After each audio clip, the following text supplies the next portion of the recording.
कदाचित अरिजित सिंगला अशी अपेक्षा असू शकते, त्याचं मन असं म्हणू शकतं की नेमकं मला कोण कसं रिॲक्ट करतंय त्याचा मला फीलच नाही आला व्यवस्थित. म्हणजे लता मंगेशकर आणि भीमसेन जोशी ह्यांनी जी कला पुढं नेली, टप्प्याटप्प्यानं ते प्रत्येक वयाच्यानुसार ती व्हॅल्यू डिलिव्हर करत गेले, त्यात इम्प्रूव्हमेंट होत गेली आणि त्यांनाही ते सॅटिस्फॅक्शन येत गेलं.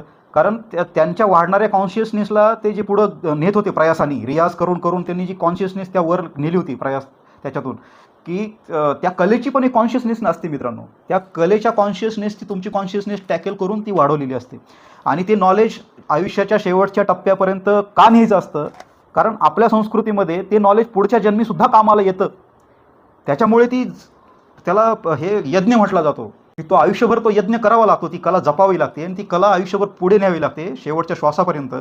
तेव्हा आणि तिथपर्यंत नेत नेत ती डिलिव्हर पण करावी लागते. कुणाला शिक्षण द्यावं लागतं, कुणाला शिष्य बनवून ती द्यावी लागते, कुणाला श्रोत्यांना द्यावी लागते आणि ह्या समाजात त्याचा आनंदाच्या रूपानं त्याचं कन्वर्ट करून ती कला शेवटपर्यंतही न्यायची. शेवटच्या श्वासापर्यंत रियाज करत राहायचं. लता मंगेशकर शेवटपर्यंत करत होत्या त्या रियाज.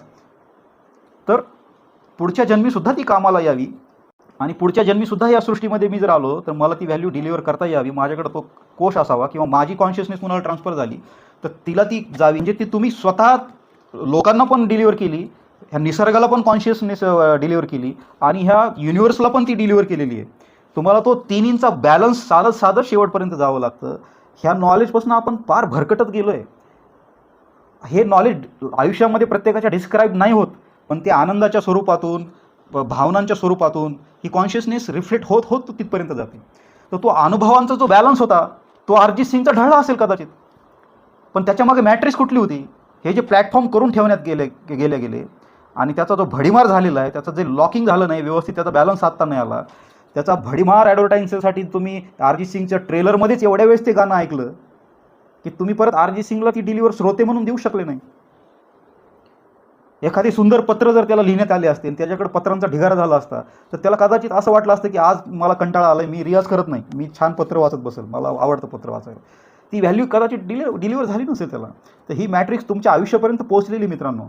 त्यामुळे सोशल मीडियाचा वापर बॅलन्स पद्धतीने करा आणि रिअल लाईफमध्ये त्या कलेला कसं आत्मसात करायचं आहे श्रोता म्हणून आणि ॲडॉप्टर म्हणून.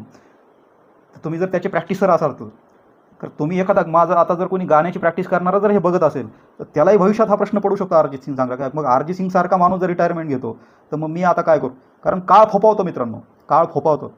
म्हणूनच आता इप्स्टीन फाईल नंतर चुकीच्या लोकांमध्ये तो डाटा सिंक्रोनाइज होऊन तो काळ फोपावू नये आणि ती मॅट्रिक्स अजून स्ट्रॉंग होऊ नये म्हणून ह्या मॅट्रिक्सवर बोलणं गरजेचं झालं आहे. म्हणून मी हा विषयाला तोंड फोडतो आहे.